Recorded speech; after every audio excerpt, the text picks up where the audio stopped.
নিয়তে যে আল্লাহ তুমি মৃত্যুর সময় আমাকে ঈমানের হালতে মৃত্যু দিও।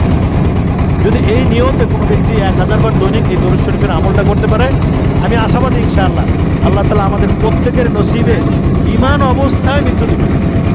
এটা খুব বেশি কঠিন কিছু না। দেখেন, আমরা যারা 5 ওয়াক্ত নামাজ মসজিদ থেকে বাসা থেকে মসজিদে এসে আদায় করি, যদি আমি সাল্লাল্লাহু আলাইহি ওয়াসাল্লাম এই দরুদটা যদি পড়ি বাসা থেকে মসজিদ পর্যন্ত, মসজিদ থেকে বাসা পর্যন্ত, আমার মনে হয় যে 200 বার পড়া সম্ভব।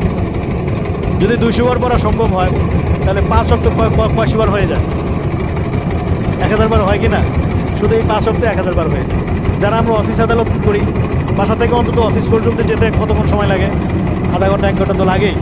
গাড়িতে বসে থাকি, গাড়িতে বসে বসে পাশের ব্যক্তির সাথে কথা না বলে আমি যদি সাল্লাল্লাহু আলাইহি ওয়াসাল্লাম করি, আধা ঘন্টাও লাগবে না, 1000 বার হয়ে যাবে। বাসা থেকে মসজিদে যাই, বাসা থেকে অফিসে যাই, অফিস থেকে বাসায়